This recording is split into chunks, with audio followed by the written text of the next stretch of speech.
Hi, good day everyone, and welcome back to English 3.1. And as always, you're with me, Nat, and let's get started.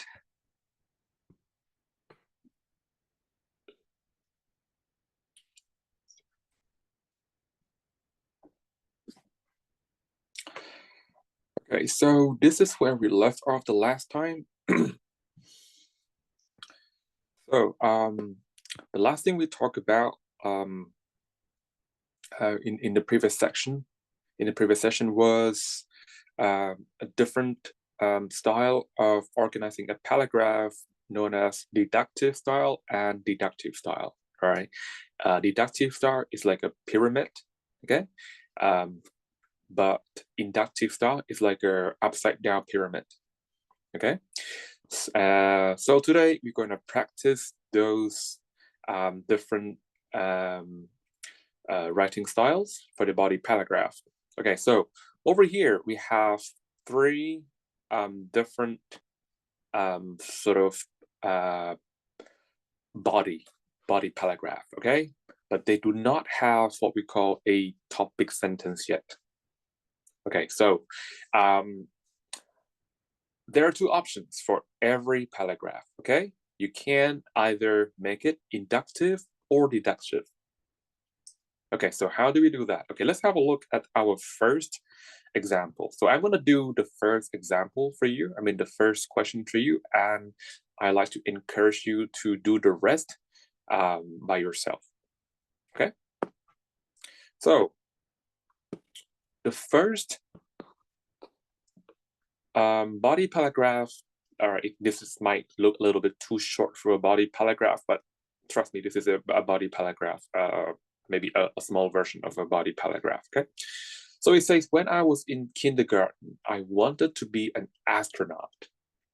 When I was in junior high school, I want to be a doctor. When I was in high school, I wanted to be a teacher. And today, I am 35 years of age and I am a firefighter. All right, so this is the content. Okay, our goal is to write a topic sentence. But because we have two different styles, right? We have inductive. Okay, we have inductive and we have deductive. Okay, so for inductive, your paragraph will look something like this. So you will begin with a bunch of details, okay? And your topic sentence will be at the end, okay? So in other words, your claim will finish off the paragraph. You finish off your body paragraph with your claim, okay? However, for deductive style, you begins with a topic sentence, okay, which is a claim for that paragraph. And then you explain that claim of yours, trying to justify, try to be as convincing as possible. And that's it. So that's the only difference, okay? For inductive, you begin with a bunch of details, a bunch of information, whereas for deductive, you start off by asserting your main claim and then try to justify, try to make it clear.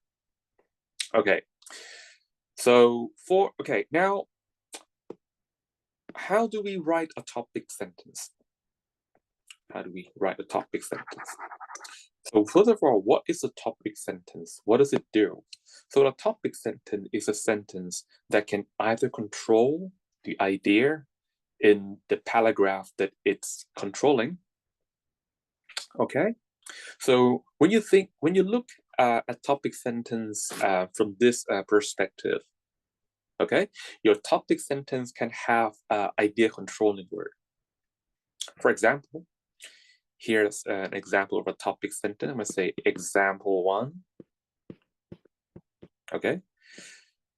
My topic sentence could look something like this. There are several benefits. of drinking coffee. Okay, so this could be a good topic sentence because you have this word here and that word there to control the idea. All right, these two words will be used to control the idea, all right, or the content in that paragraph.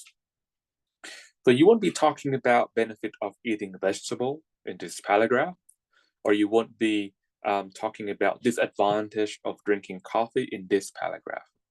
Okay, you only talk about benefits of what? Of coffee, of drinking coffee. Right, so this is an example of a topic sentence, okay? I'm gonna put topic sentence here. So that those of you who came late will know what examples are this, okay? The example of a good topic sentence. Now, another kind of example could be some things like coffee. Coffee can prevent you from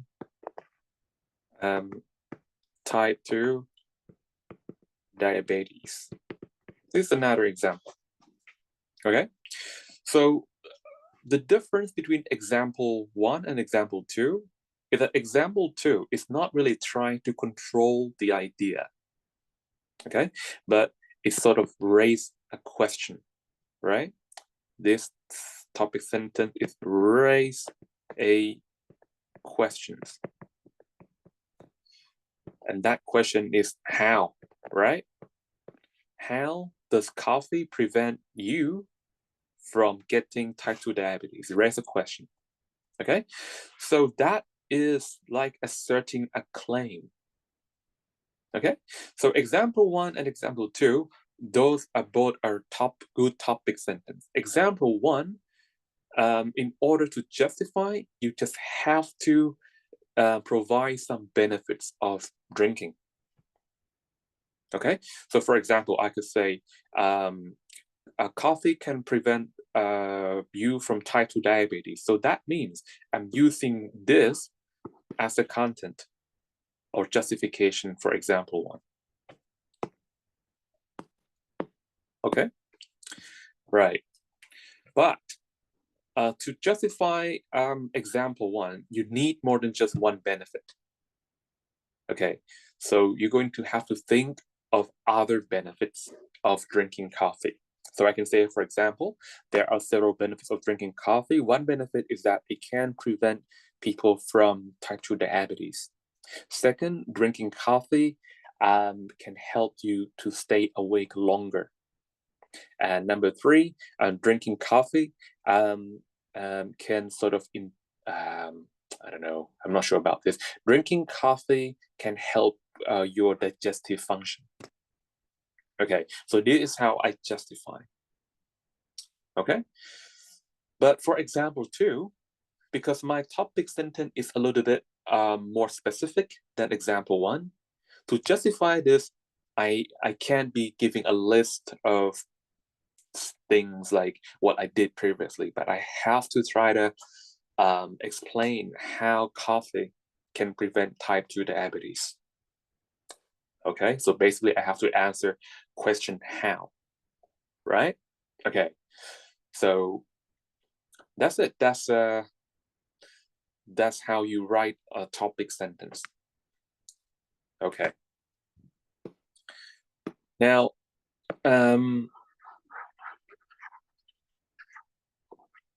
if we look at this first body paragraph, we are sort of given the content already, but we're doing it backward here, right? We're doing it backward. We sort of have the content, but we have to go back to how we should assert a claim so that we get, you know,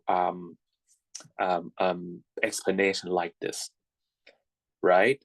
Okay. So it's kind of like, you have answer of the equation. Like normally when you do math, you would have questions, yeah, and then you have to find the answer. Like, okay, I can be asking, what is 5 plus 5? Yeah, what is 5 plus 5? And you will say, oh, it is 10. Okay, but what we're trying to do here is that we already have the answer 10. Okay, and then we are asking, what is it that will give us 10? Now, in this case here, it could be anything, right? It could be 5 plus 5. It could be 7 plus 3. It could be 5 times 2. This is the kind of situation that we're dealing with. Okay, so there are many possibilities for a topic sentence. Okay, so on the right side of the equation is the content. We already given the content, but we just need to find the topic sentence. In other words, we need to think of expressions that would give us 10 as a result. So it's doing things backward. All right, so when I read this, I sort of see some development or progress, right? When the guy was in the kindergarten, okay, if we were to draw something like this, okay, when he was in kindergarten, so maybe I'll write kindergarten. Okay, he wanted to be an astronaut. Okay, so in terms of I don't know, difficulty, right, and rewarding. Okay, how are we going to rank astronaut compared to a doctor, compared to a teacher? Maybe astronaut is at the top. All right, it's like it's like a dream for a lot of kids growing up, right? Because they don't know how difficult it is to become an astronaut. They only know how cool it is to become an astronaut. Okay, so astronaut is probably at the top in terms of difficulty. Next would be doctor, right? And next, teacher. And then maybe firefighter. Okay, I mean, your ranking could be different from me. Okay, so this is at the top is more like imaginary. Okay, but down to the bottom, I'm gonna say it's more like reality. Reality. Okay, so I would say realistic here. Right. Let's use adjective for both. More realistic. All right. Okay, so when the writers say when he was in kindergarten, he wanted to be an astronaut. All right, and then when he said he's in high school, I mean junior high.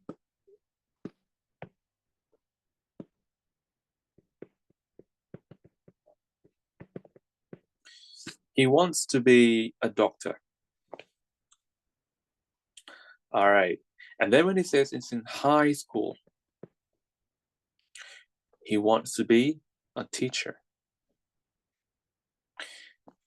And he's now say he's 35, so he's probably not in any school yet, right? So let's just say after uni. So when he's like completely mature, right? Okay, he becomes a firefighter. So you would see that you have like a negative slope graph. So it's going down. So going down means, in my opinion, a person is becoming more realistic, right? Okay, so this person's thinking is more realistic as he grow up, right? Okay, this would be young age, and it would be older, okay? Younger and older. Okay, so as he grow older, his perception of job just becomes more realistic. Okay, so if you see things the way I do, if you accept this graph, then your topic sentence, okay, could be some things like, as I grow older, my job perception became more realistic. Okay, so I'm going to write that down, okay, for a possible topic sentence.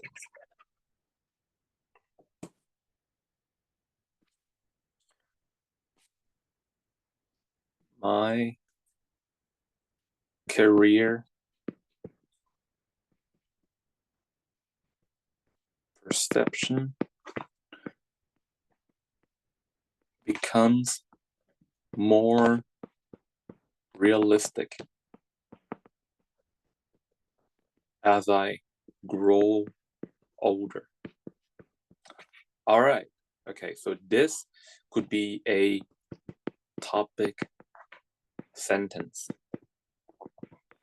Okay, but now we're going to try to put that into the paragraph. But we have different styles, right? We have deductive and then we have inductive. Let's do deductive first. So for deductive style, okay, this topic sentence will begin the paragraph. So I can write, my career perception becomes more realistic as I grow older. Okay, period. When I was in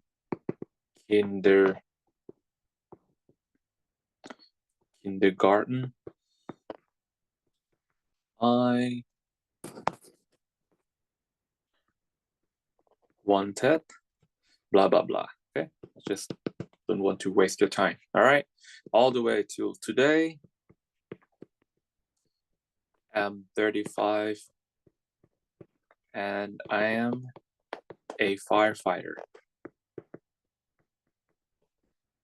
All right, okay, so that's the deductive style. Now what about inductive style? So inductive style, you begin your paragraph with your justification, okay, or your content. So you have, when I was in kindergarten,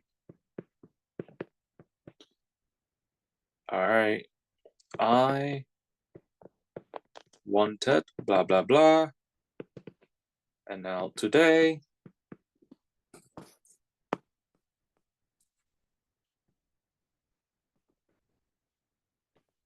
I'm 35 and am a firefighter. Period. Now, next you have to write your topic sentence. But you can't just say, my career becomes more realistic. You can't just do that. Otherwise, there won't be any connectivity. Okay? People will be like, what? Okay? So you need a word to signal your readers that all of this could be summarized into that, or all of it is leading to your topic sentence. So you can use some things like, this suggests that. Okay, so you can use something like this. So this will refer to everything you have said so far. This suggests that. And then your topic sentence, my career perception, okay, becomes more realistic as I grow older. Like that. Okay, so that's all you have to do. Come up with a topic sentence, write it in deductive style, and write it in inductive style. Okay, so let's do the next, oops, sorry. Okay, let's do this one on your own. Okay, so first, I will give you about 3 minutes, okay, to come up with a topic sentence. Okay, so you are doing the second one, right? Just 3 minutes, okay? So you will read it and then try to think about what could be a good topic sentence for this paragraph. All right, 3 minutes.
Okay, so let's see this.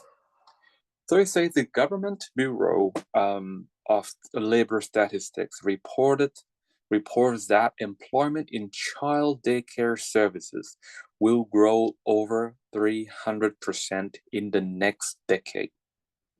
In 2002, about 750,000 people work in child daycare services. By 2022, the number is expected to be at about 1,050,000, blah, blah, blah. Okay, so one good technique to help you to decide on a topic sentence is to try to see the progress in your content. Okay, so previously I was using a graph to model the progress in somebody's perceptions towards his job. Okay, and we were able to see that that guy's perception towards a job just becomes more realistic as he grow older. Okay, because you saw a graph decreasing, and what is decreasing is his perception. Okay, so at the top is imaginary, down to the bottom, all right, is reality. Okay, so Y value, as Y value decrease, okay, his perceptions becomes more realistic. Now in this case here, we can clearly see change in something, right? Because we see numbers, and the number just keep increasing.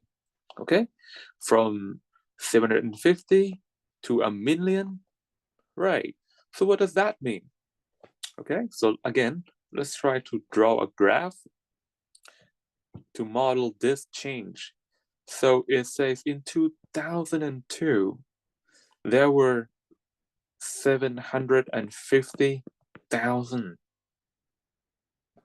Okay, and by 2022, the number is expected, so they believe. All right, so this here, according to this paragraph, is still in the future. It hasn't happened yet. Okay, so in 2002, they believe that the number will reach 1,050,000. Okay, so what is this number? This number represents workforce in child daycare services. Okay, so this is workforce in child daycare service.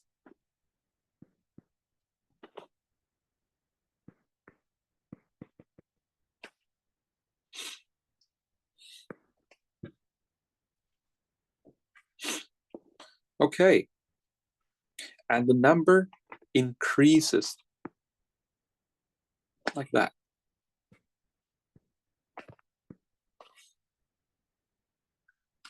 Right, so you can clearly see progress. Okay, so this represents what? How do we interpret this? How do we explain this increase? So what is increasing is workforce is increasing. But has it increased yet? Should we be using present perfect tense for this or future tense? We should be using future tense for that because 2012 is still in the future. It hasn't been realized yet. Okay, so I think one possible topic sentence here could be workforce, okay, in child daycare service is expected to increase in the future. But there's one thing that you should realize. See, I'm using the word is expected, and that is the same word that already exists in a body paragraph. Now, this is something you want to avoid, okay? Even though you know that you have to use the exact same meaning, avoid using the exact same phrase, okay? Because your body paragraph is supposed to be a more simplified version, okay? Everything you write in your body paragraph is supposed to simplify what you have at the top or in the topic sentence. So I should avoid using the same phrasing here, okay? So instead, I'm going to say workforce and child daycare will, okay, or might, okay, instead of using will, because might will add a sense of uh, uh, sense of less confidence, okay? So it may or may not happen. So I want to make it like a possibility, a probability. It's not guaranteed. So workforce in childcare might increase in the future. That's a possible. Okay, that's a possible topic sentence. What else could be possible? Now, if you think about this logically, right? Okay, now think about EV, for example. You see the number of EV owners. So EV stand for electric vehicles, right? Or the new types of cars that runs on electric motor, not runs on internal combustion engine, okay? Running on electric motor from the battery, okay? So the number of EV users increased. So what does that mean in terms of the EVs themselves?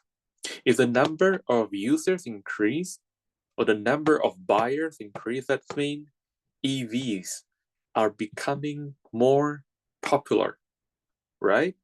Okay, so that can be said about EV based on the statistics that the number of EV users increases.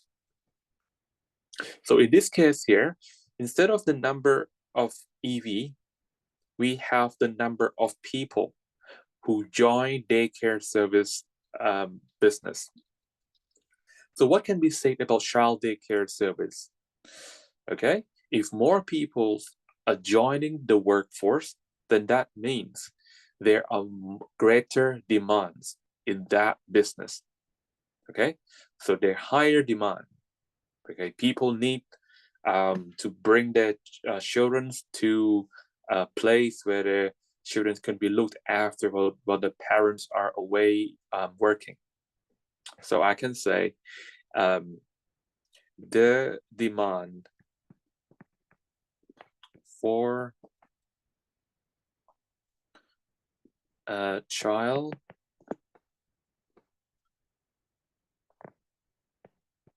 daycare service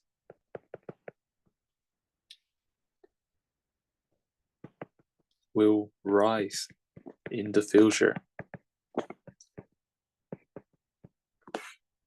Okay, or I can paraphrase it to some things like child daycare services will be in greater demand in years to come. Years to come means the future. Child daycare will be in greater demand in years to come. Okay? All right. So pick whichever topic sentence you like, okay? Or if you want to write your own, also, you can also do that, okay? Just let me know your version and we can have like a discussion about that. So now let us write a topic sentence in deductive style, okay? And also in inductive style. Okay, I'm gonna give you guys 5 minutes to do this, okay? I really encourage you to do it, okay? And then we come and have a look.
Okay, let's have a look.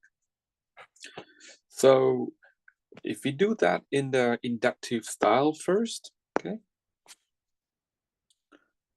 Maybe deductive, right? Because it's simple. So we can say that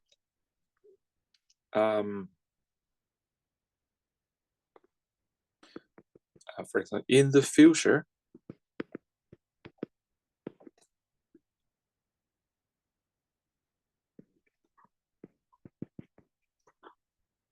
child daycare services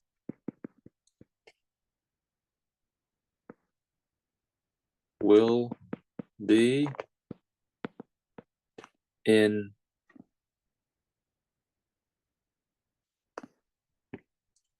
child daycare services will be in greater demands. Will be in greater demands. Okay.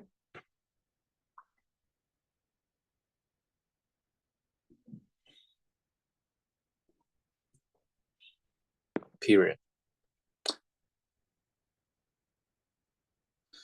Okay. And then we could use a linking device, something like this is because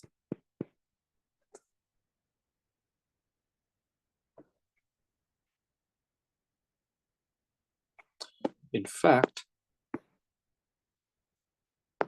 because the next sentence sort of give us the statistics, right? So we can say, we can use a linking device like according to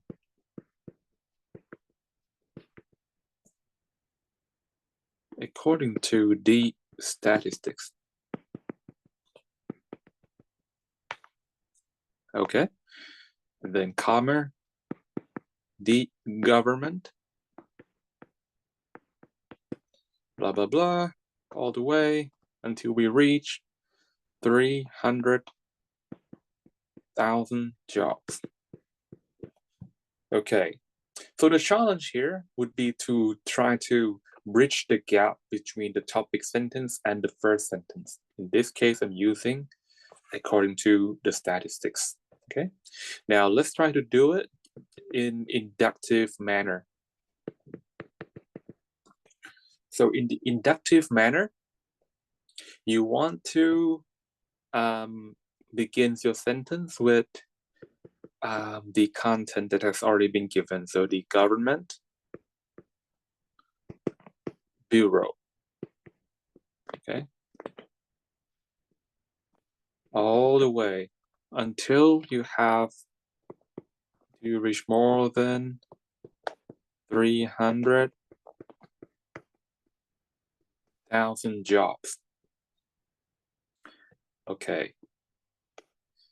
And then you're going to have a phrase that say all of this suggests that or show that. All right, so you can use a variety of verbs. This shows, this indicates, this suggests, this implies that. Okay, and then the topic sentence shall they care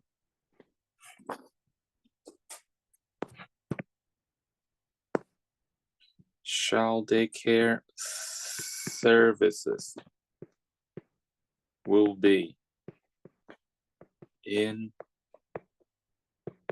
greater demand in the future. All right. So that is it, people. Moving on to the next paragraph, okay?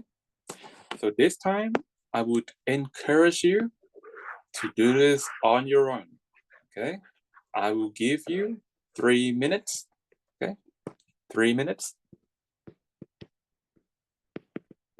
Okay, and you should be able to write a topic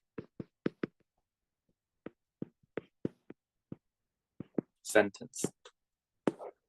So we're now working on the final paragraph. You have 3 minutes to read and come up with a topic sentence.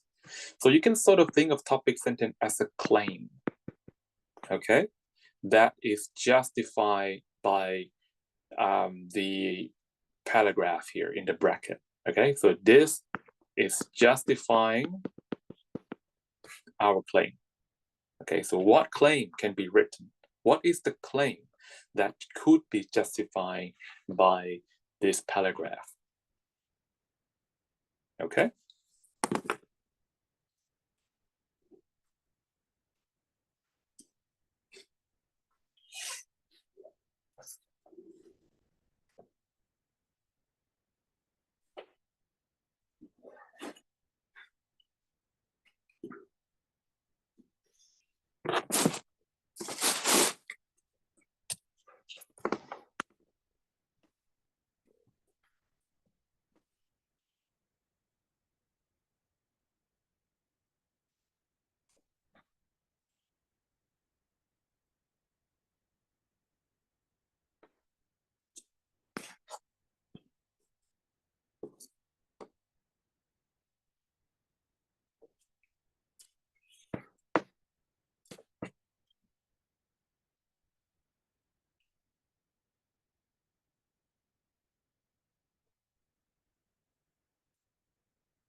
Hello.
All right.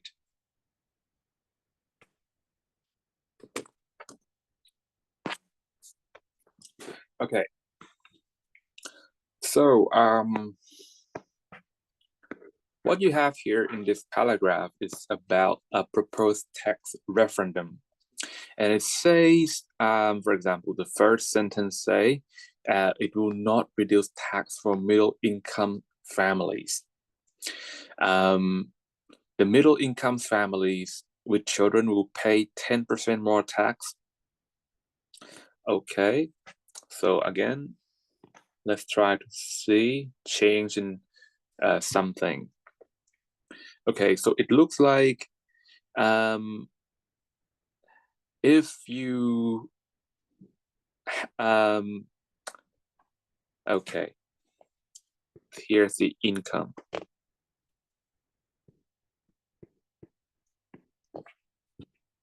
Okay, and this is the tax that you have to pay.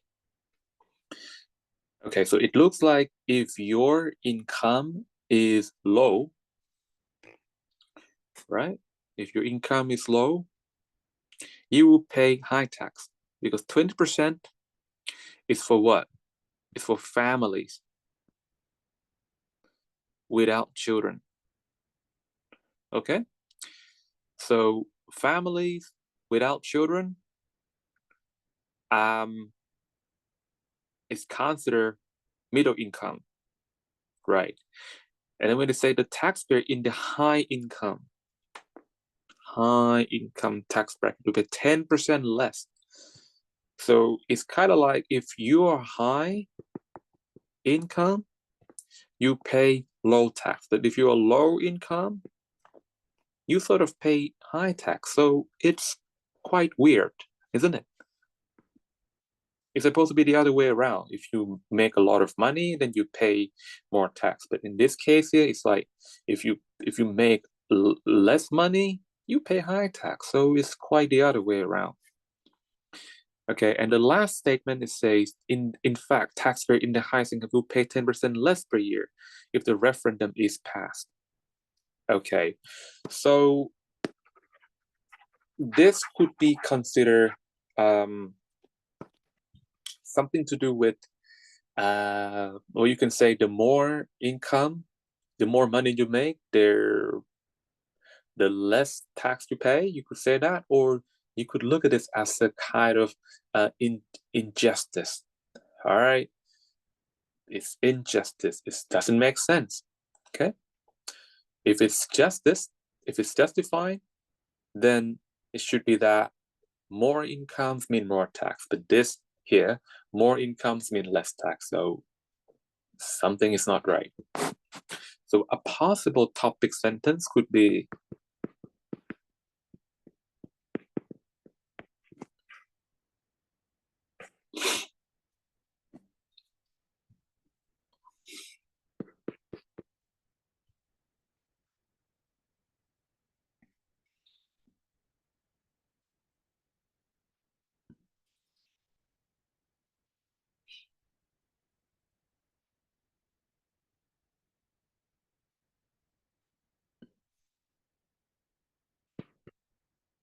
the new tax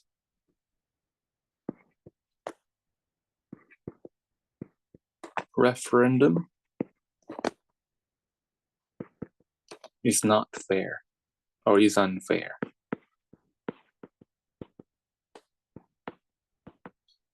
Okay, so that will raise a question as to how is it not fair? Okay, so that's the topic sentence. Now,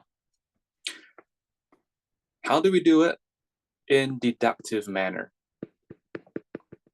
So in deductive manner, we could say the new tax referendum is unfair. Okay?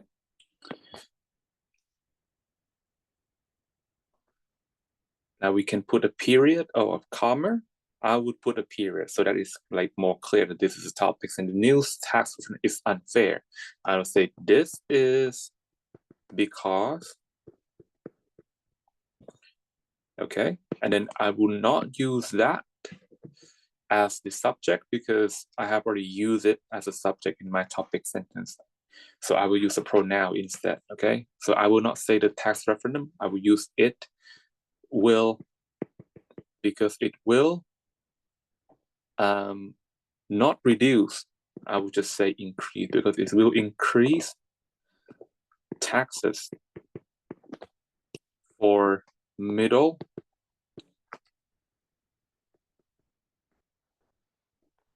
income families. The new tax referendum is unfair. This is because it will increase taxes for middle income families, and everything else can remain. So that's deductive. Now, what about inductive? So for inductive, right?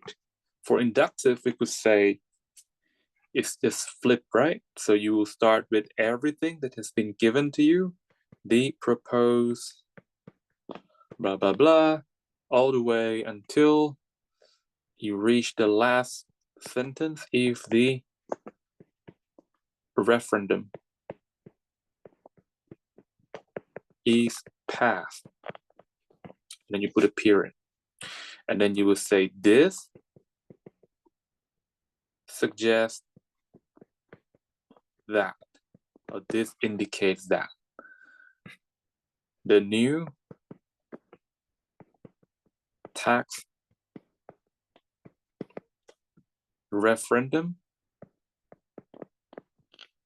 is unfair. All right, that would say for middle to low income family. Okay. So let's just take a break for 10 minutes and then we come back to have some more fun. I'll see you soon.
Okay. Welcome back. So I hope this point is clear, okay, regarding deductive and inductive style of organizing your paragraph. Now let us move on to a new topic. First of all, let me just clear this up. This is from my previous sessions. Sorry about that. Okay. I'm not gonna lie, it is very convenient to be conducting online session like this because I never have to waste so much time and effort writing on the board, and I can be using the exact same documents over and over again. This is so nice. Okay, so let's talk about support. Okay, so far we learned about brainstorming. Okay, we learned about brainstorming. We learned about how to outline our article, our writing. We learned about different organizational strategies. We learned about how to write a main idea or thesis statement. We learned about the structure of a body paragraph. We also learned about how to write a topic sentence and different ways of putting your topic sentence in your paragraph. Okay, now we're going to look at how to create the content. Okay, how to write a support. All right, so we're going to switch gears. We're going to be looking now at as how to explain or how to justify your claim.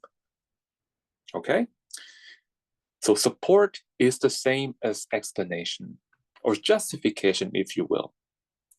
Now, first of all, when you're writing a support, now that depends on your claim and perhaps your purpose of writing. Okay, what is it that you want to achieve? So in other words, what kind of impact or what kind of impressions do you want to create for your readers? How do you want your readers to feel? Okay, do you just want them to understand something, or you want them to accept your opinion, your claim? Okay, so if you want your readers to understand something's complicated, okay, so it is based on the understanding that they already believe in a lot of things already, so you don't have to convince them. They're already on your side. Okay, right? Like if you try to explain some complicated mathematical equations to your readers, you have to assume that they already believe in mathematics. They already see the value. They already know how important it is. So you don't have to like convince them to like math first. No, you don't have to, right? Okay, so explanation is easy, okay? Because you don't have to make effort to convince someone to accept or to believe something. But we are actually going to do something more than just explanation. We're going to try to convince someone or to persuade someone to accept our opinion. So it takes more effort than just explaining. Okay, so justification, okay, or writing a support here is not just to explain, it's also to convince. Okay, so convince is actually on top of explanation. Of course, to get someone to be on your side, they have to understand your opinion, okay? But then you have to exert a little bit more force to actually make them accept your claim and be with you, be on your side. Right. Now, speaking about writing a report, okay? I mean, a support, sorry. There are about 1, 2, 3, 4. There are 4 things that you can add to the justification, okay, or to the support. From now on, every time I say justification, I mean support, okay? They are the same things now. Justification and support, they mean the same thing right now, okay? So every time we're writing a support, we're going to need all these things, all right? Now, let's talk about facts. So what is facts? So fact is something that is known for certain to be true. It is something that has been proven, okay, by so many people, by so many knowledgeable people, many scientists before us, okay? And okay, so if the fact has stood the test of time until now, it is quite solid, okay? It's unbreakable because it has survived generations after generations. So whatever is believed to be true in 2025, it is a very solid fact, okay? So fact is something that is certain to be true. So you don't have to convince people to accept fact because other great minds have already done that for you.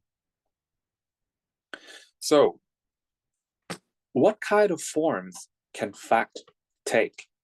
So facts can take the form of a statistics or a definition or recorded statements, or maybe just an observation, but that has to be in like a laboratory. Okay, so facts can take 4 different forms. It can come in the form of statistics. It can come in the form of definition, and by definition, I don't mean definition from dictionary. Okay, because definition from dictionary is actually based upon the collection of data where we don't know whether that data is reliable or not. Because the purpose of dictionary is not for academic, it's just to help someone understand English words better, just to have an idea. Okay, so we're not going to use dictionary for definition. So where do we obtain definition? It has to come from a research paper, okay? It has to come from a peer-reviewed sources, right? Or textbook. A textbook's a good source as well for definition. Recorded statements. Okay, so recorded statement, also it has to come from an expert. Okay, it can't be a statement from anyone, average Joe, for example. It has to come from a reliable person or an expert in a particular field. Okay, right. Now let's talk a little bit about a statement that is considered to be objective and a statement that is considered to be subjective. Right. So a subjective statement is often debatable, okay, because it can change from one person to person. In other words, it's opinion. Okay, if I make a claim, for example, if I say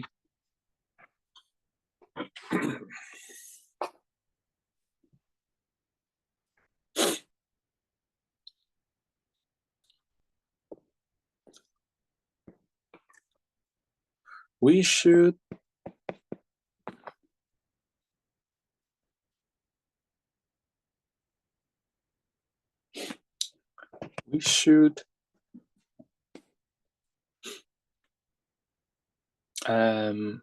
use EV. All right. In other words, we should use electric vehicles because what should be a good convincing statement? Between number one, they look really cool. Okay, because they look really cool. Number two,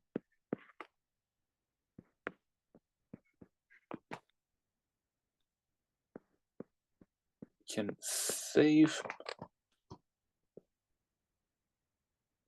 a lot of money on fuel. All right. Now, if you're using the first statement, this is called subjective. Right, this is a subjective statement.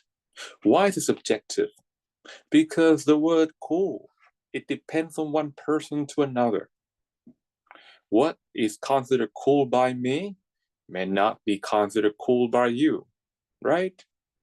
Okay, so if you're buying an EV car just because someone said it is cool, don't do it.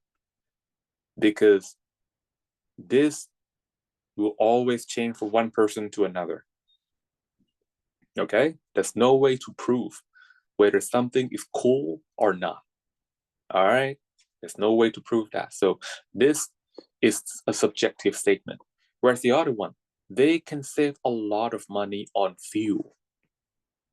Now, this could also be subjective if it varies from one person to another. But this statement can actually be proved, right? Okay, it can actually be proved.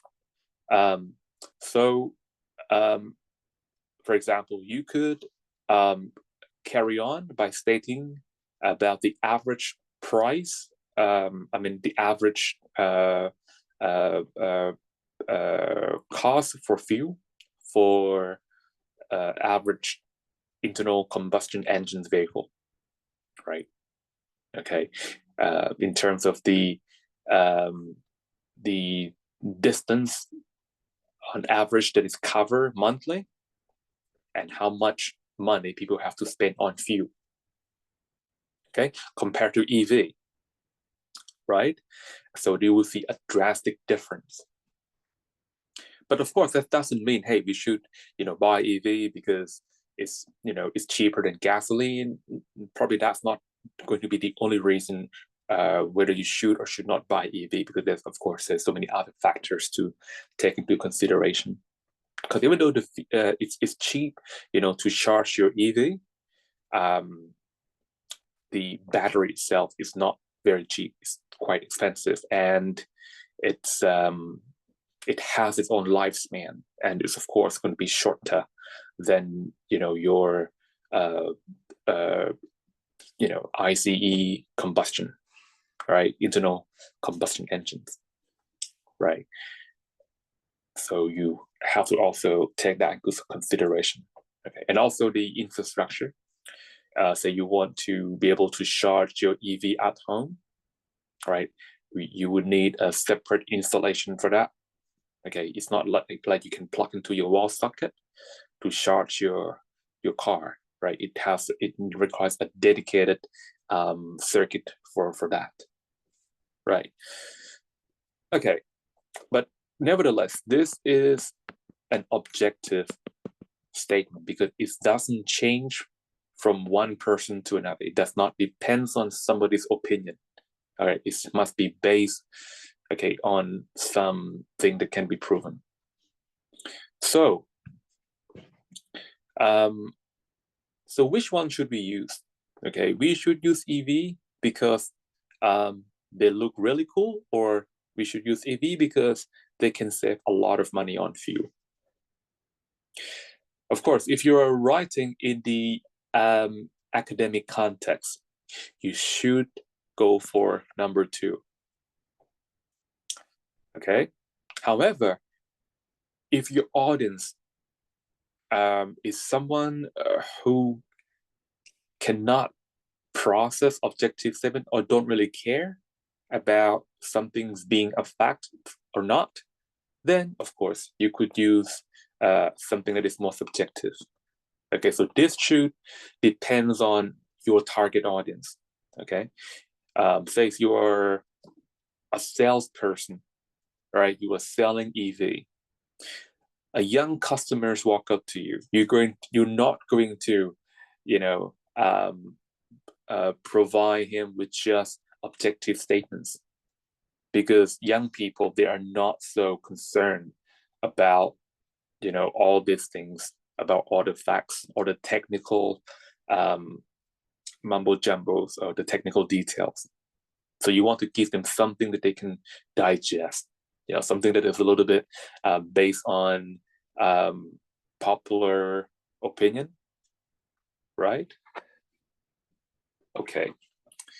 So it depends on your target audience. So subjective, sometimes being subjective is good because it's, sort of easy to relate to. Right. Now,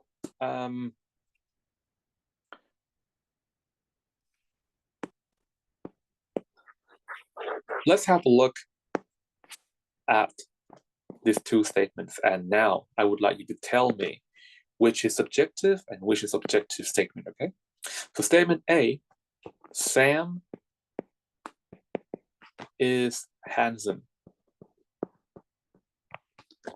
B, Sam is tall. And C, Sam is 18 years old. Okay, so which is subjective, which is objective? Let's have a look at A. Sam is handsome. It is subjective or objective? The question is, can you prove handsomeness? Can you prove whether someone is handsome or not handsome? No, right? There's no method or taste for that. So this is subjective. Sam is tall. Well, somebody might say, hey, this is objective, but wait a minute. All right, tall is actually subjective. Because one person say, I am, okay, for example, this is my height, right? I'm 180 centimeters. So compared to most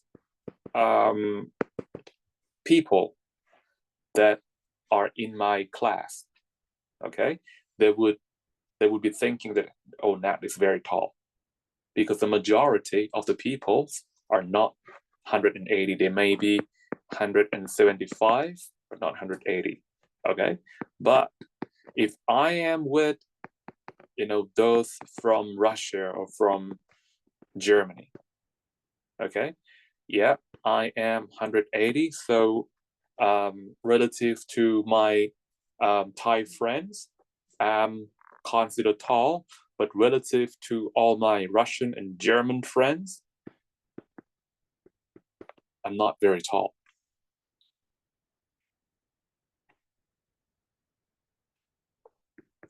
Okay, so it's subjective, right? Okay, this is also subjective. Sam is 18 years old. Can this be proven? Yes. All right. How do we prove that?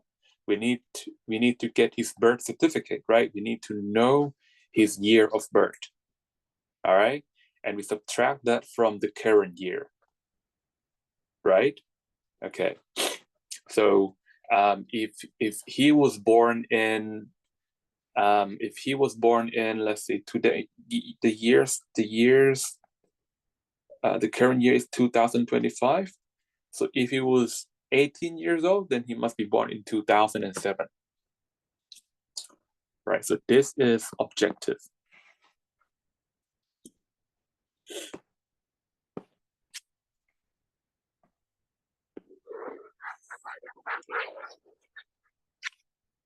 Now,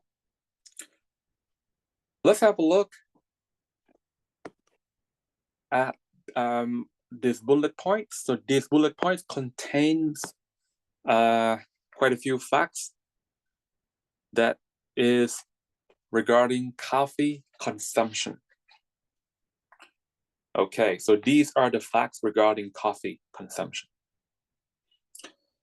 Now, let's have a look at the first item. It says an average American would drink 416 8-ounce cups of coffee in 2009. So that's one fact, right? 416 is the number of cups, okay? 8 ounce is just the size of the cup. And they drink 416 cups of coffee, but not in one day, throughout the whole year. Next, 9 studies have shown that of more than 193,000 people, those who drank more than 6 or 7 cups daily were 35% less likely to have type 2 diabetes than people who drank fewer than 2 cups daily, regardless of sex, weight, or geographic location. Okay, so there are 9 studies, 9 researchers who conduct some surveys, some studies, and they found that drinking coffee, right? How many? 6 cups. If you drink 6 cups a day, it doesn't matter where you're from, what your sex is, what your weight is, you will have less risk to get type 2 diabetes. How much less? 35% less. And this is true for at least 193,000 people. Okay, so they have quite a sizable sample size here, 193,000 people. I don't know how you could obtain, how you could convince this many people to participate in your study, but it is what it is. Next, minerals such as magnesium and chromium found in coffee help the body to use hormone insulin to control blood sugar. So this is some things about how coffee could, help you to, be less likely to develop type 2. Because in the coffee, there's 2 kinds of minerals, and there are magnesium and chromium. So what do they do to your body? All right, they help your hormone called insulin to control the amount of blood sugar so that at a time your blood sugar will not be too high. Okay, because your hormone insulin can do a good job of controlling it. And because these 2 minerals, your hormone can do a good job of controlling your blood sugar. Next, the chemical adenosine, when binding to our adenosine receptors, causes drowsiness by slowing down nerve cell activity.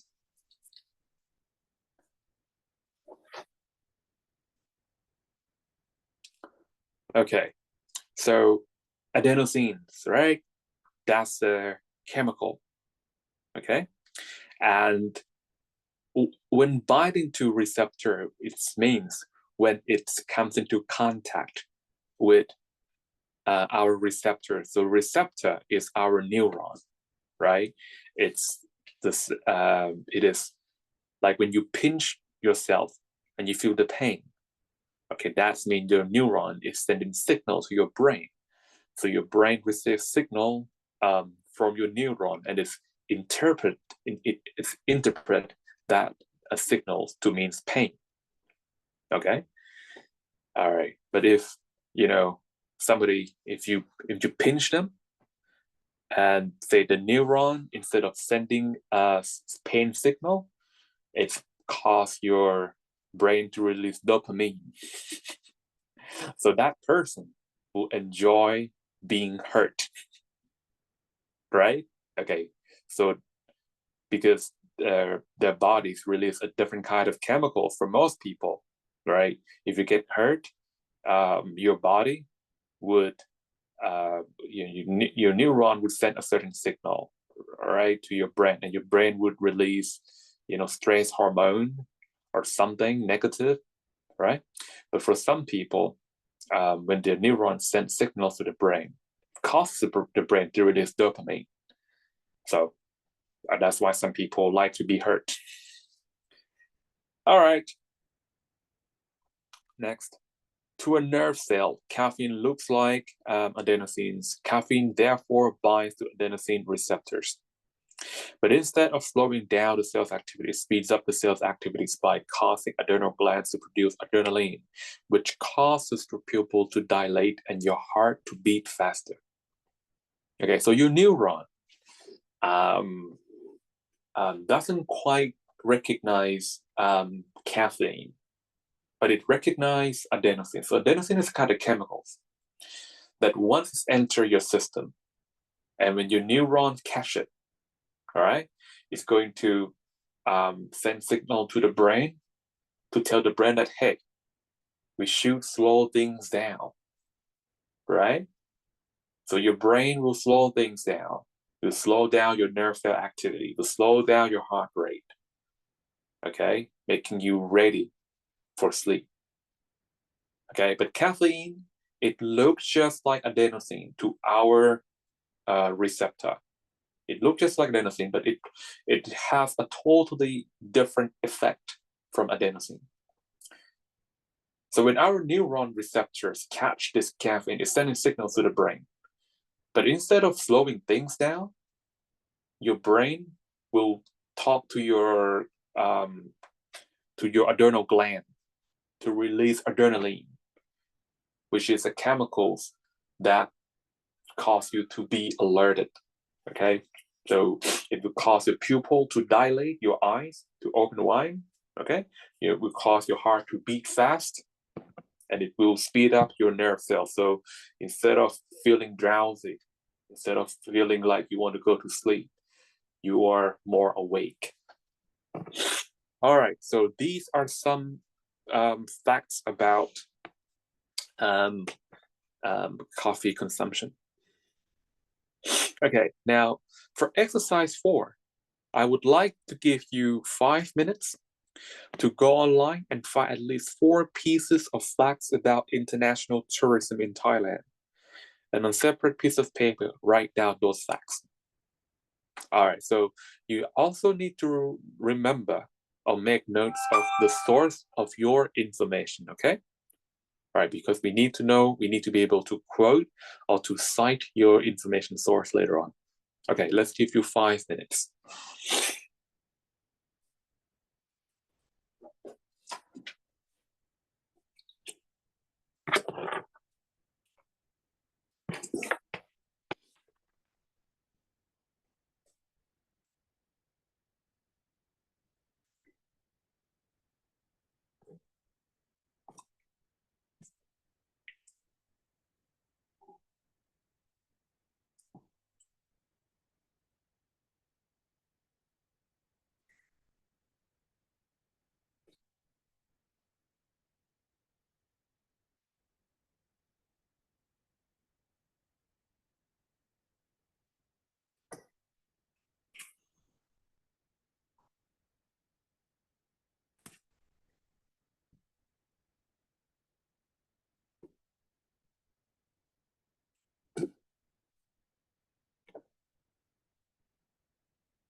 All right.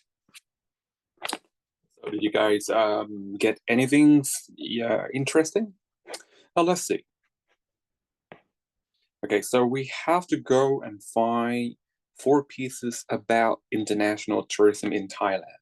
So let's think about what kind of facts should we get. All right, so it's good to ask some questions first so that we can use Google to help us find the information, or ChatGPT, but I would try to use Google first, okay? All right. So the first question you might want to ask is,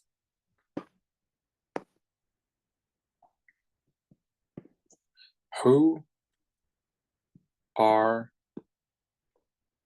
the majority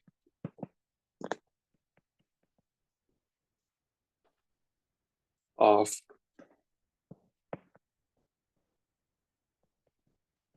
foreign visitors? Or the majority of foreign visitors in Thailand? Okay. Most of the foreign tourists, where they come from, right? Where do most of the foreign tourists in Thailand come from? Okay. Now we can be asking some questions like, okay, how has the number of international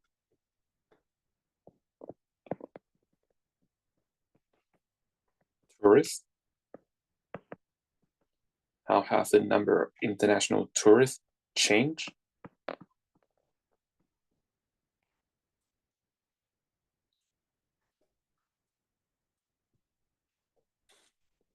in the last, let's say, 5 years? Okay. What else should we ask?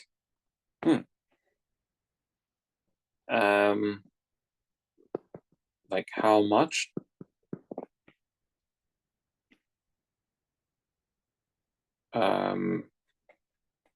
GDP does tourism contribute? How much GDP does tourism contribute? Of course, in Thailand.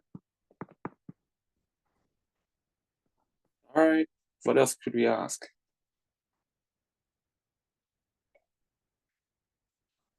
We could ask, okay, what's the average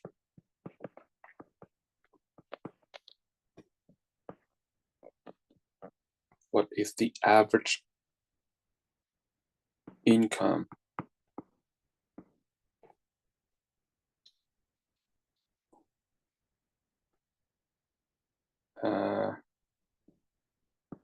per year? Oh, in other words, average annual income.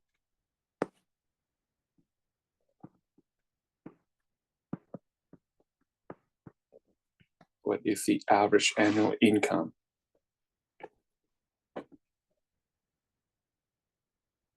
of tourist industry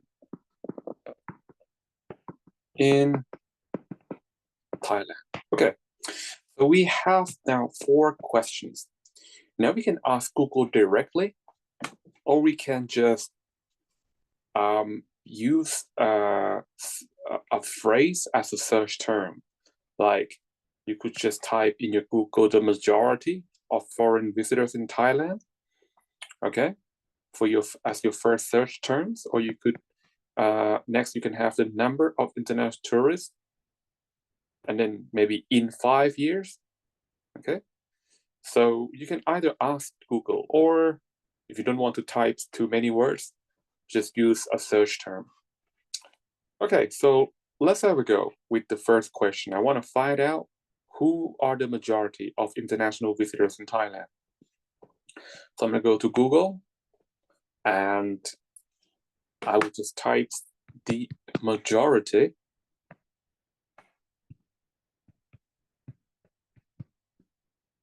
of international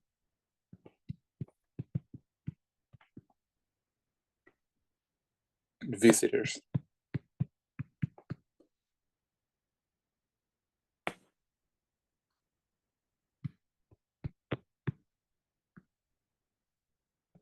In Thailand.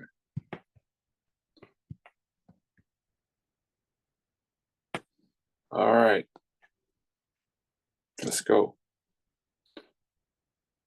Okay, so we have information from the AI. And the AI said the majority of international visitors come from Southeast Asia. Well, that's not specific enough to say, with Malaysia and China being among the top countries of origin. Right. So that's from the AI. And where does it get the information from? Well, it sort of show us the sources of information at the bottom. Okay, so say the top countries is China. Right. Now let's look at this information from what ministry? What kind of ministry is this? Nation Thailand. So from Nation Thailand, which I think is a news company, right? Let's check it out. All right, the Nation. Yep, that's the news company. All right, so it says China is at the top as well, right? Top 10 country visiting Thailand. So China, how many? 662,000, right? 600,000 people. How many? Well, but they don't just come to Bangkok, right? They visit Thailand, so they could be anywhere in our country. All right. So 662, 779. Does it correspond with our AI result? AI result says what? It doesn't really give the figures, right? Oh, it also, wow, AI. Okay, so is the summary that it gave us come from different sources. It's come from Banana Backpacks, come from Nation Thailand, Go with Guide, Bangkok Post. Now, Bangkok Post is a reliable source. Okay. All right. Now, do we have Bangkok?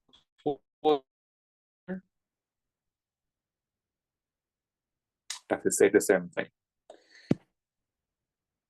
Yeah, but I'm quite convinced that the Chinese tourists are the biggest tourist group in Thailand.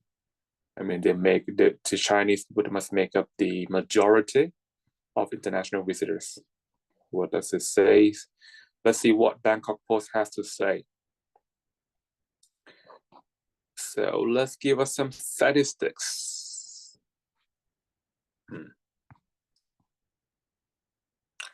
Thailand ranked as the top dream destination for Southeast Asia. All right. In 2024, Thailand welcomed over 10.6 million travelers from the region, according to 30% of international arrivals. Okay, now it says here, according to Grab survey conducted among users in 6 countries, Indonesia, Malaysia, and the Philippines, Singapore, Vietnam, and Thailand. Oh, well, okay.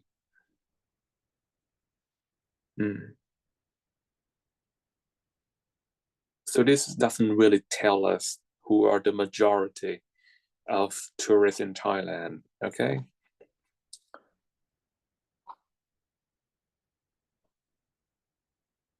However, travelers budget says Well, it doesn't really say that Chinese people are the majority. But anyway, we at least have um, evidence suggesting that the majority of the visitors are from China, right? So the majority of international visitors in Thailand is from China. And how many is that? Well, according to the nation, it's about over 662,000, right? Okay, so we're going to write that down.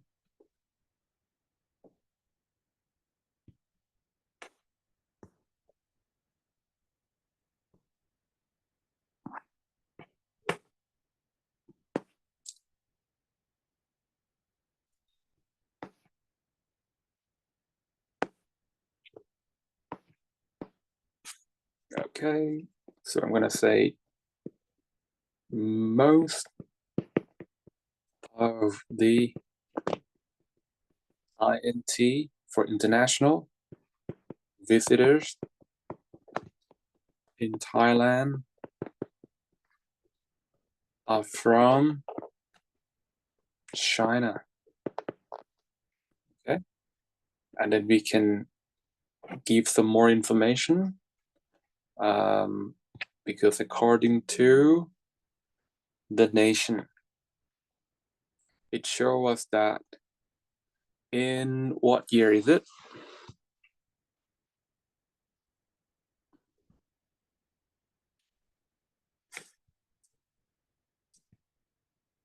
Ministry last month. He said last month. So when was this produced? February. Okay, so last month of February would be in January of 2025. All right, so I can say in January 2025,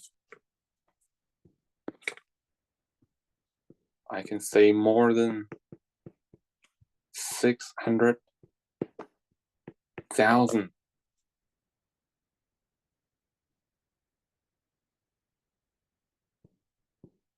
Chinese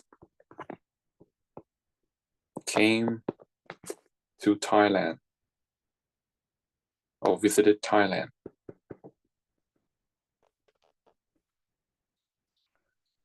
Okay, next, how has the number of international tourists changed in the last 5 years? So I'm going to write, okay, change in the number of international tourists in Thailand in the last 5 years.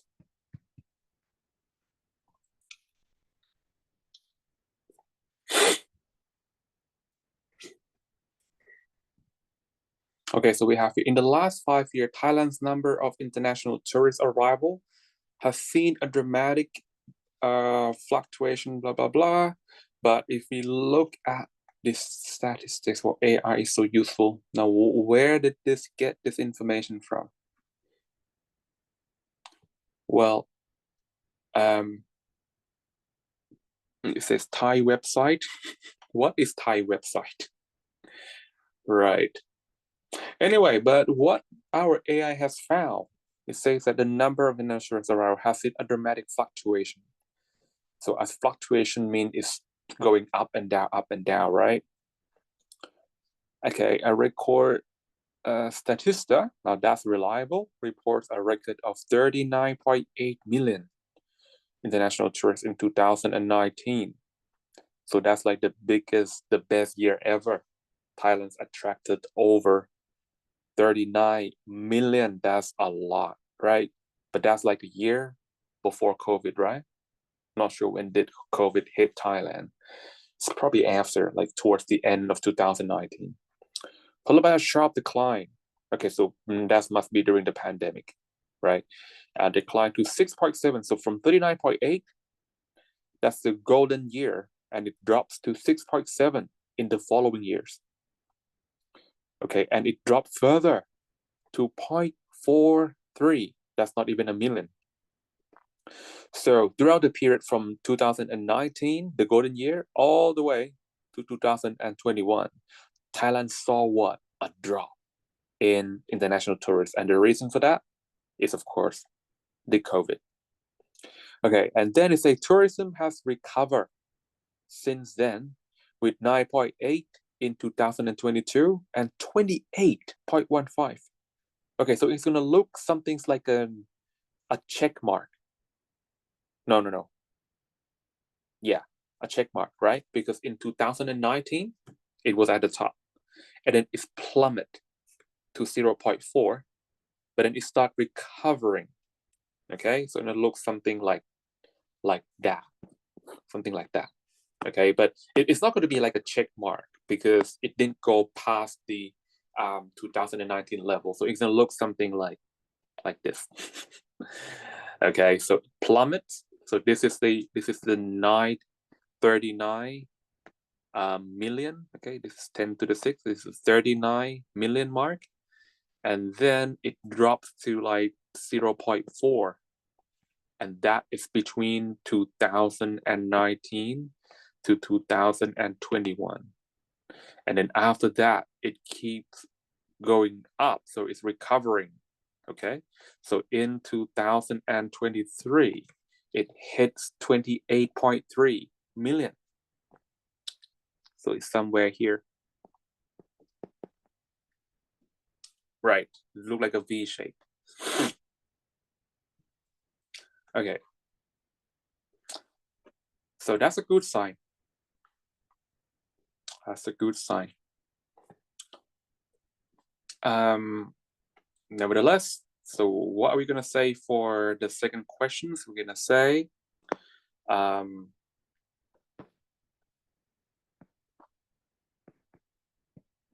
Thailand experienced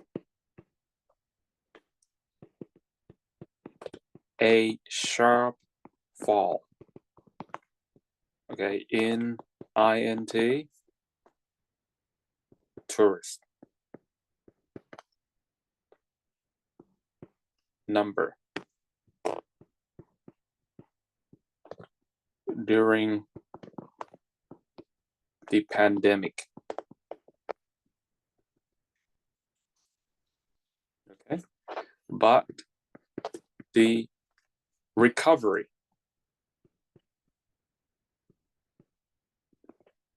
is quite fast.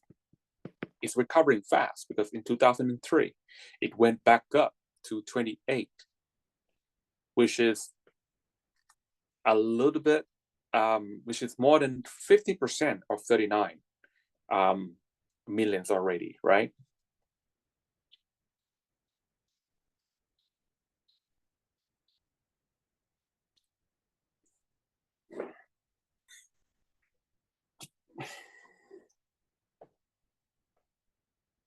All right, so that's it.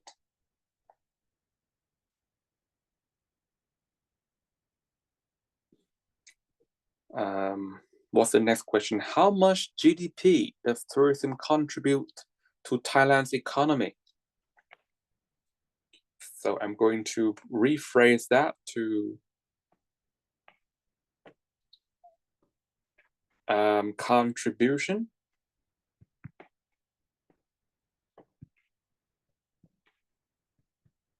contribution of tourism.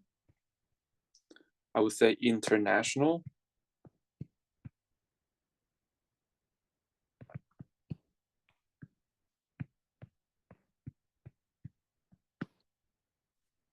to Thailand's economy.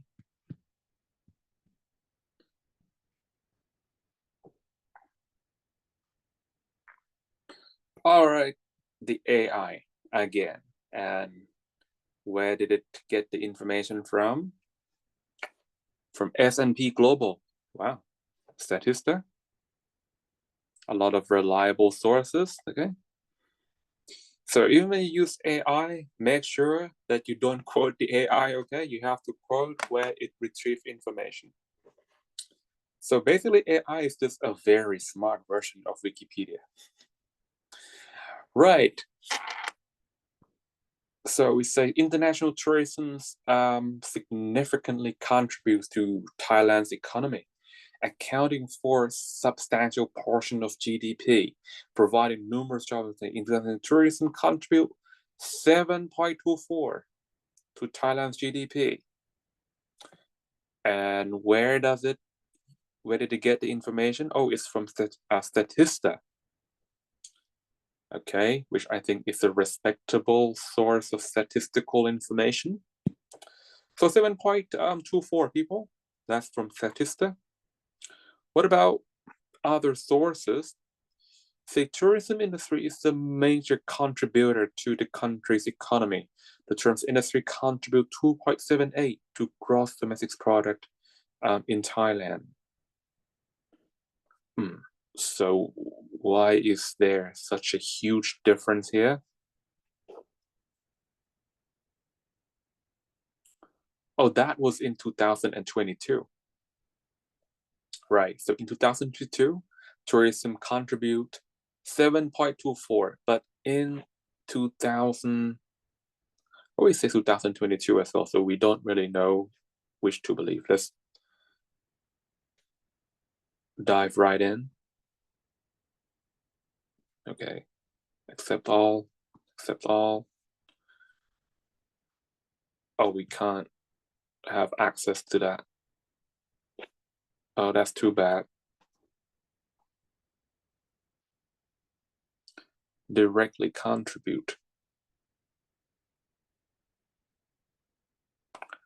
All right, so let's see what other sources has to say. There's no specific number. Okay, so we can say from 2.78 to 7.24. All right, in that case. And we can quote the source, Statista. I think that's one of them. Let's have a look at this source here. Let's see. Oh, okay, so the 7.24, that is from Market Research Thailand. Okay, it's from this source, 7.24. All right, so at least we know where that information is from. So the 7.24, we know where it is from, but the 2.78, that's from Statista, but we could not have access to it. But that's okay. So we're gonna come back here and we're going to write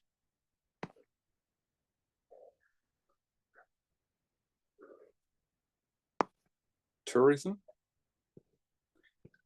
International tourism contribute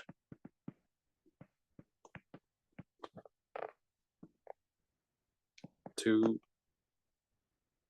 7.24% of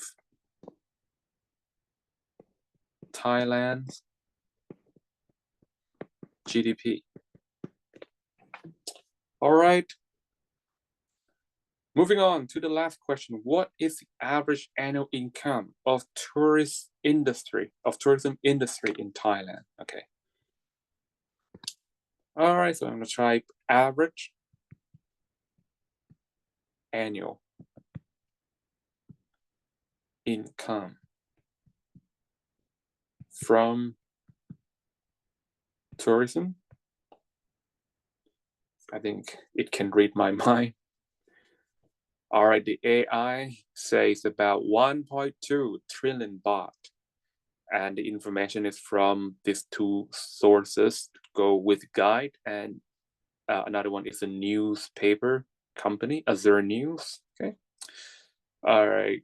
Other source like Statista says 2 trillion baht. This is even greater than the source from Go with Guide and Azure News. All right. Any other source would say anything different about? Okay, Statistics 1.6 trillion. That's in 2024.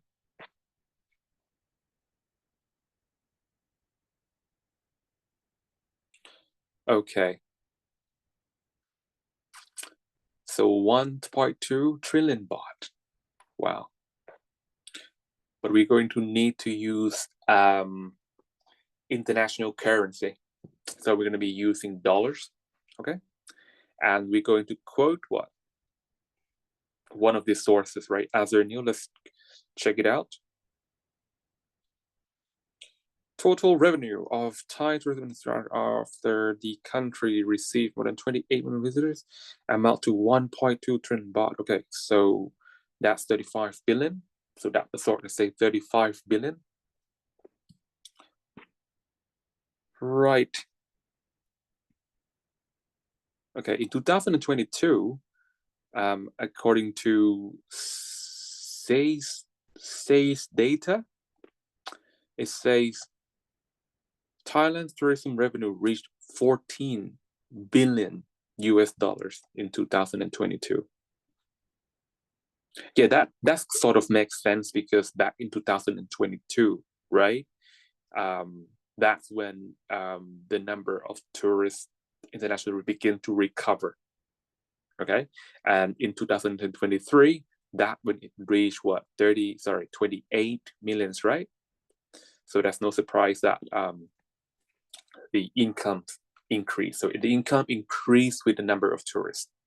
So I'm going to write 35 billion 2023 and 14 billion for 2022.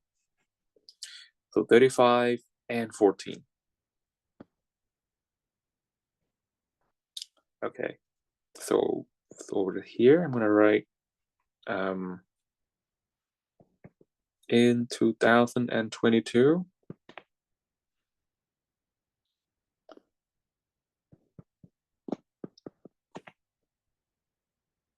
the income.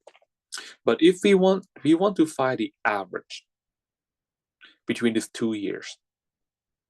Okay, so we can do a little bit of a math in 2 years. So we have 35 in 2023 and we have 14. Okay, let's do some quick math.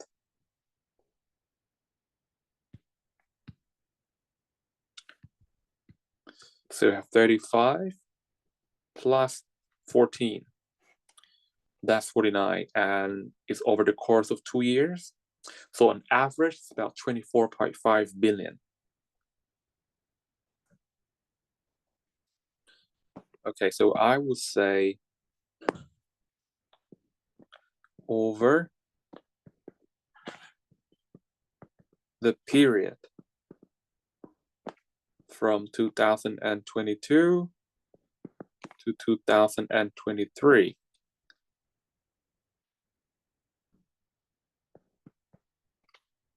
the income from international tourism average at 24.5 billion dollars. Okay, so those are the facts, people. Let's take a 10 minutes break and we'll come back with some more interesting stuff.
All right.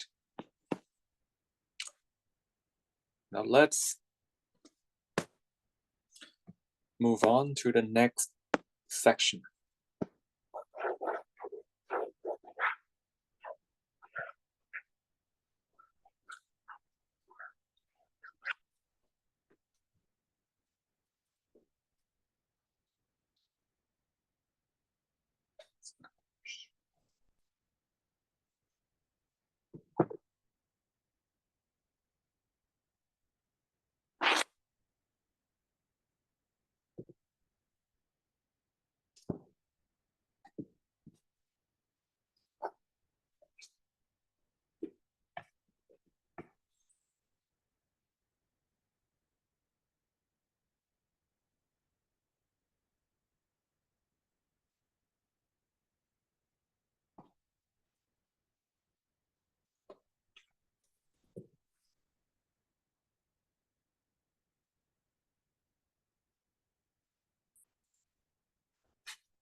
All right.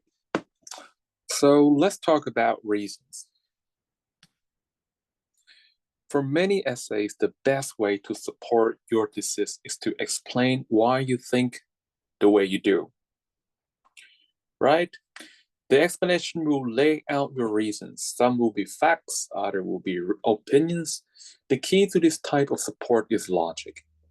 Your reasons must be based on evidence or good common sense. They must be logical. They can't simply be stated with an expectation that the audience will believe them. Now let's say we want to write a paragraph to support our thesis. We should begin to make coffee part of our diet. Okay, so for support, the following reasons could be used. Coffee help us to stay awake, and coffee is good for our health. Okay, so what we are looking at is what we call reasoning. Okay, you guys remember when we talk about deductive reasonings, right? So whenever we want to explain something, we should have, we should have a law, okay, or an underpinning theory. Okay, we should have some laws underpinning theory.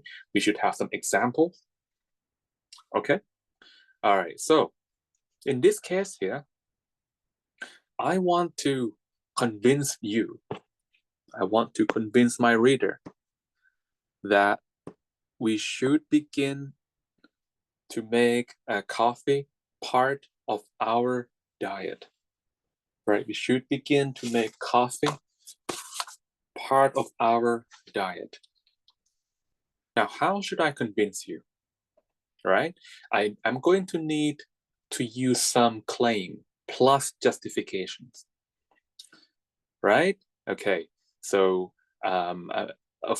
so one of the claims that I'm going to make here is coffee help us to stay awake. The other one is going to be coffee is good for our health. Now, if you look at the relationship between the yellow color and the blue color, all right, we can sort of connect them using what? Because, right? We should begin to make coffee parts of our diet because coffee helps us to stay awake. Okay, so every time we use the word because, we try to justify something. We try to explain something. Okay, so we're now explaining that coffee should be part of our diet because it helps us to stay awake. So that is just the beginning of reasoning. Okay, so when you assert this claim, coffee makes us to stay awake, you try to use it as a reason for why coffee should be part of our diet. But the statement coffee help us to stay awake itself might not be strong enough. If it is strong enough, then yes, Okay, if it's strong enough, then you were successful, right? For example, if you speak to someone who totally have who have a respect for you, right? They believe you, like if I was what, Nikola Tesla or Albert Einstein. Well, probably not. Maybe someone who's more um, who has some expertise in the field of nutrition. Okay, right. So I can just make you believe anything I say without the need to explain, because I'm a very credible person. But because I am nobody and I'm writing to you and I'm trying to convince you, I can't just use myself, okay, as a credible source of information. So I'm going to need to make you totally believe that coffee can help you to stay awake and coffee is good for your health. I need to explain this. So that is going to be part of reasoning. Okay? That's right. Okay. So let's read the following paragraphs here. Both these reasons are opinions and they need support to be convincing. The writer must use evidence to show that these opinions are logical and reasonable. To support the first reason, he could provide an example or describe a certain situation where a coffee drinker can stay awake longer and provide expert opinions. To support the second assertion, he could explore the idea of coffee-related health benefits and provide some expert opinion. Although people's reasons for believing certain things are often very personal and highly debatable, the more logical your reasons, the more effective they will be as support.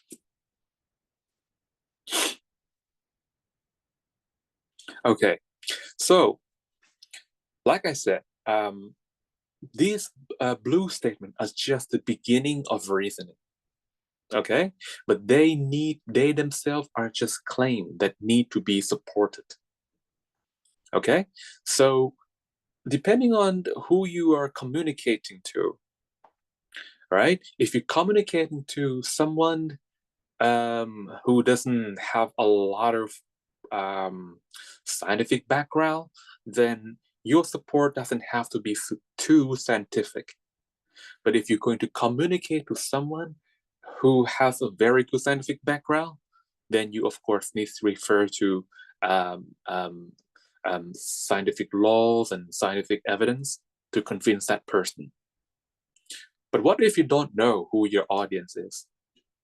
If you don't know who your audience is, then yes, it's supposed to be uh, uh, proven scientifically, because that's the best form of justification. Okay, especially when you don't know who's reading your work, it's best to make it scientifically relatable. Okay, now let's do exercise 5. Think of at least 2 reasons why there should be an improvement in human resource in touring service sector. Okay, I'm going to give you 5 minutes. Okay, for this, you don't have to look up information online. Okay, you can totally rely on your personal knowledge. Okay, because I'm not asking you to justify it yet. Right, so just think about 2 reasons. Maybe 5 is too much, right? How about 3 minutes? Okay, so 3 minutes, and I'll give you some model answers.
Okay, so let us see.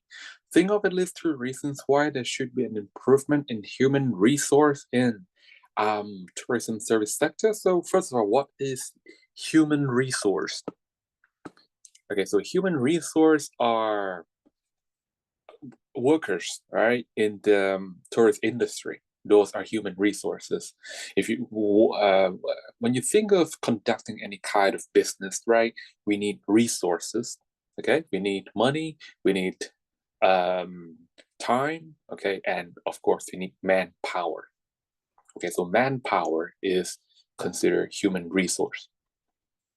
Okay, so um, when we talk about human resource, we talk about manpower. We talk about those who serve um, in tourism industry. Okay, so if you think about, for example, a receptionist working at a hotel um, um, counter. Okay, so the receptionist will have to answer the phone calls.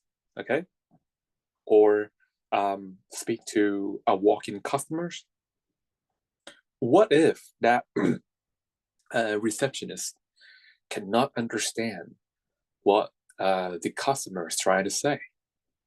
What if the receptionist um, doesn't know English? So it's going to be very difficult um, for both parties to do business together, right? Because the receptionist is now representing the business, the restaurant or the hotel, right? And the customers is the other party who is going to give the money to the business.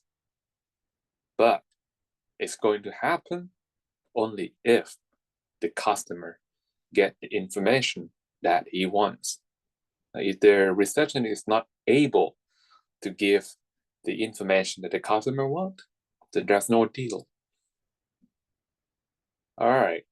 So now you see, all right, without ability to speak good English, that is a loss of opportunity right there.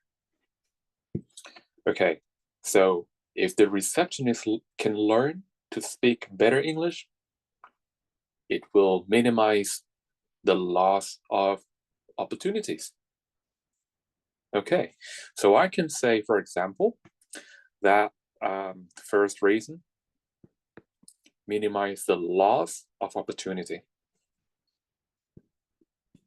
Okay, and then people are going to wonder how does human resource improvement can minimize the loss of opportunity. Then I can give the receptionist walk-in customer scenario as an example. So let me just write number one, minimize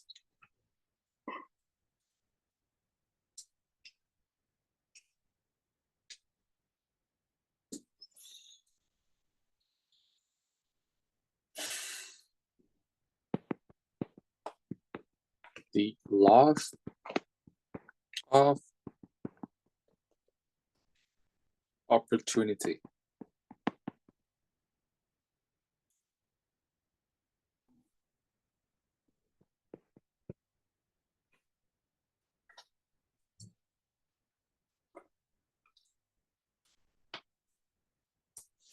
And number two, okay. Now, let's just say that receptionist can speak very good English. So she's going to be able to answer the questions of any potential customers. Now, let's say the customer is happy with the information that they receive and they agree to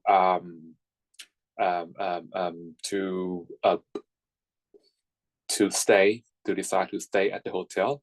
So they decide to rent a room for like 2 nights. Okay, so the business is going to, get some income, right? Thanks to the receptionist. Okay, but if later on, customers comes to like complain about, maybe a broken television in their room, or the faucet is not functioning, and the receptionist say, well, it is what it is. That's what you get for the price you pay for. You think that customers will come back to that hotels again? Are they going to leave the hotel feeling happy? Nah, right? Worse yet, they might pass the words around. I'm saying that, no, don't come to this hotel because the receptionists are so rude, right? And they not only can't she solve our problems, she just make it worse. Okay, so even though the receptionist can speak English, can understand and communicate with customers, it's not good enough, right? To give customers satisfaction. Not enough to make sure that they can leave their hotel feeling satisfied, feeling happy. So they need more of a customer service mind. Okay, so if that receptionist has learned some good customer service techniques, even though she was not able to send a technician to sort out those problems, she could think about how she would compensate for those. If you can't solve the problem, then maybe they could bypass the problem. So maybe the receptionist could look for another room where there's no broken television and a working faucet, and ask the customer if they want to shift to another room. Okay, now that could prevent a disaster from happening. Okay, or the receptionist could provide the upset customers with some sort of compensation or compliments, or maybe like free buffet or free vouchers to use any facilities in the hotel as a way to apologize for the inconvenience. right? So this could increase, right, post-purchase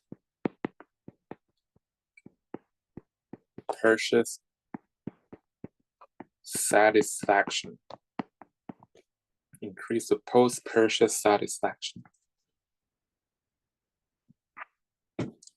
All right, so those are the two reasons. So, but these reasons are not yet strong by themselves. They need to be explained further, okay?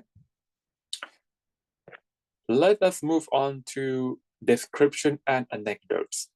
So this is another type of support that you should not, you should avoid using in academic context, right? Okay, so why am I talking about description and anecdotes if I want you guys to avoid?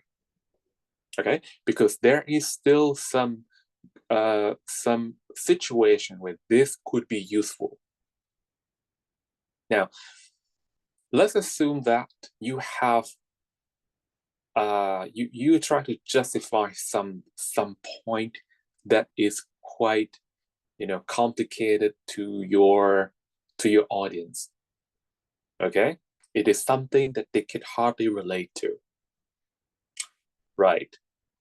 Okay, you have explained so much, you have provided them with results from scientific researchers, and you are now quite convinced that they are on your side. But as long as your readers cannot quite see the picture or relate to what you've been talking about, they're not going to be with you for long because they don't understand it, don't get the picture. So that's why you need to give them something that they can relate to. Now, the best things that average people can relate to is a story. Okay? It's a story from your experience.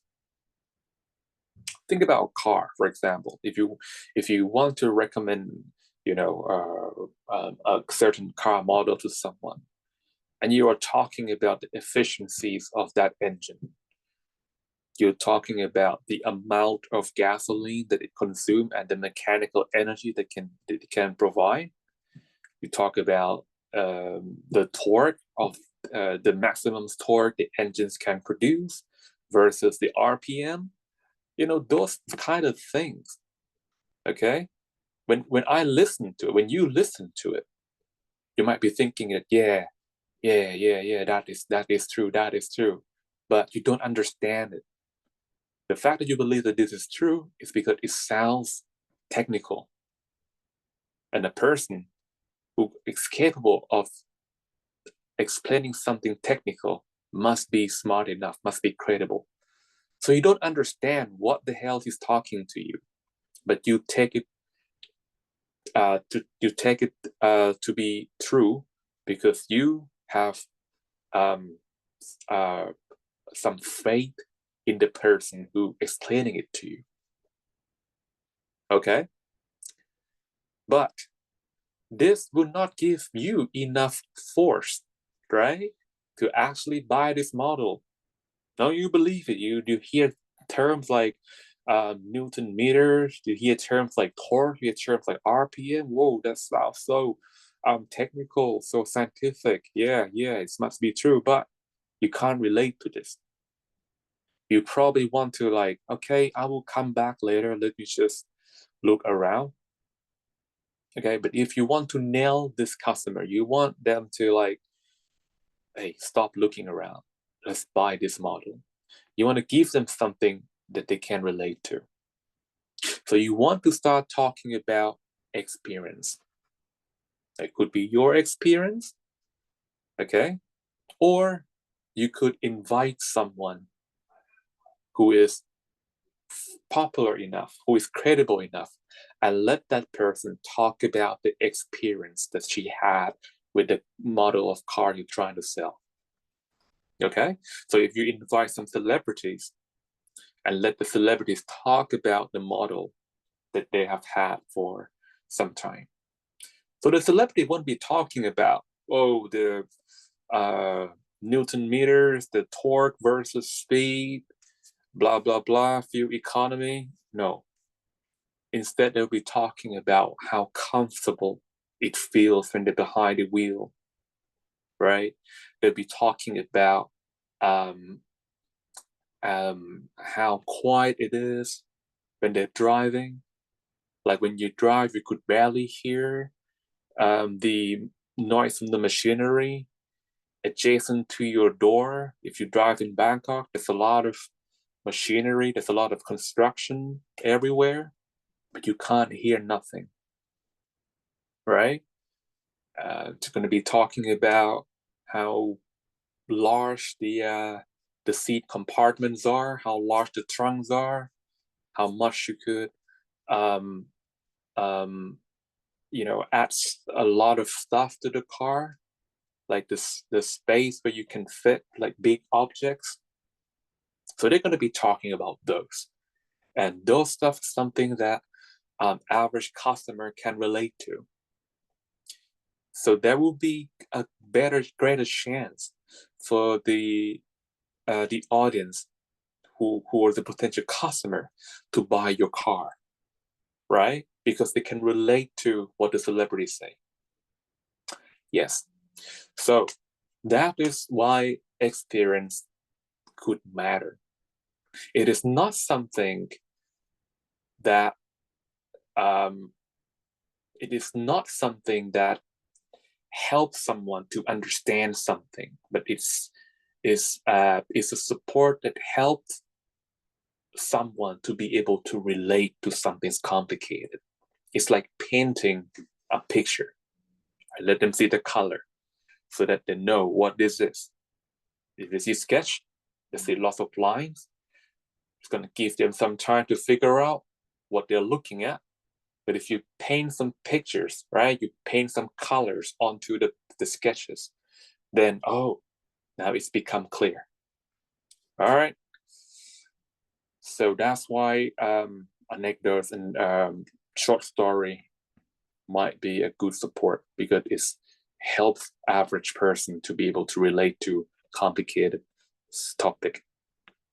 Okay, so let's have a look at an anecdote for coffee drinking. My dad is a regular coffee drinker, but unlike most people today, my dad is old-fashioned and he only drinks black coffee. Of course, he doesn't like sugar in his drink. My father is over 75 years old, but he's healthy and he doesn't have diabetes and has no problem working late at night. All right, so that's it. No one can, it cannot be proven if any of this is true or not, right? It cannot be proven. Maybe I'm lying, okay? Maybe my dad doesn't drink coffee at all. But when you see a story like this, it's something you can relate to. So it will give me a better chance of convincing you. Now let us do exercise 6. Describe your experience as a customer regarding how you were treated by a staff member at a place you visited. So I'm gonna give you maybe 3 minutes, okay, to think about this, and then you can just show me your story or write your own story, okay? I will also share mine, right? But I will be doing it verbally instead of, written format. Okay, so 3 minutes. If you want to share, go ahead and open your microphone and start speaking, or just send me a direct message.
All right.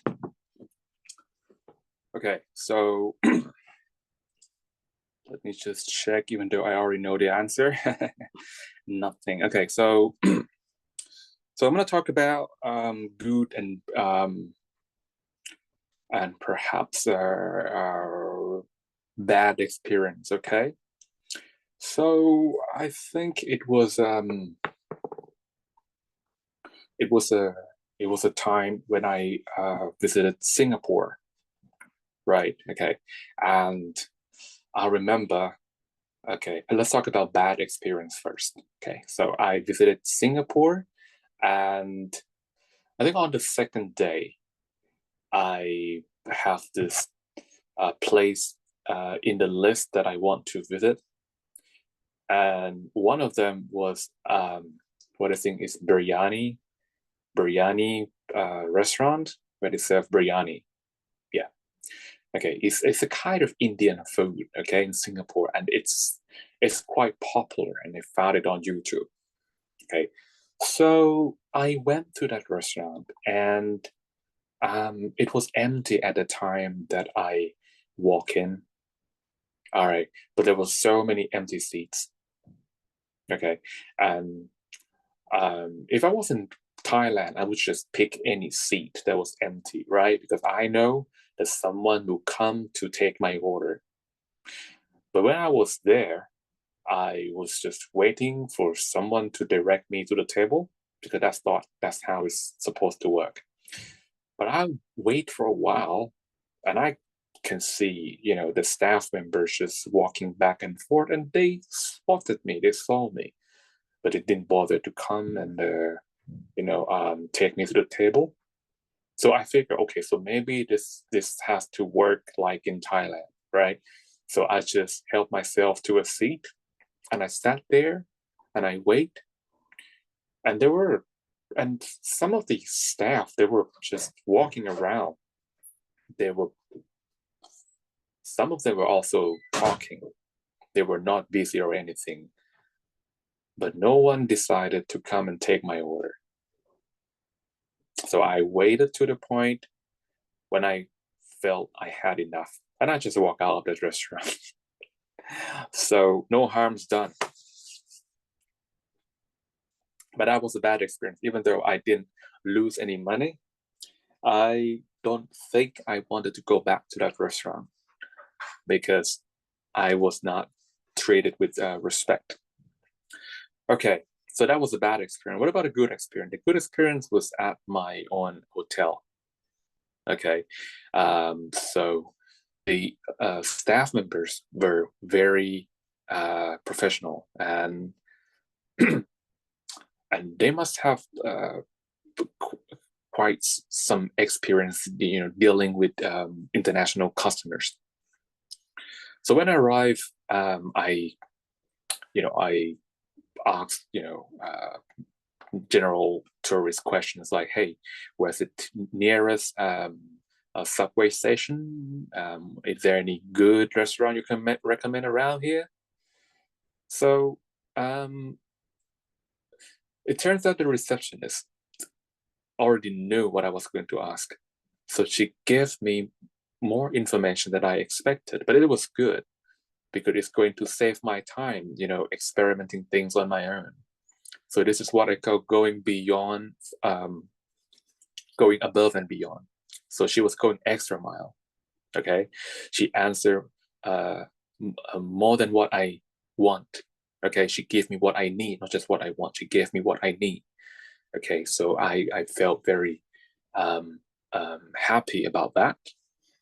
Okay, so that's just some examples. Anyway, so this is about 3 minutes past the time now. I hope you guys learned something, and I will see you next time.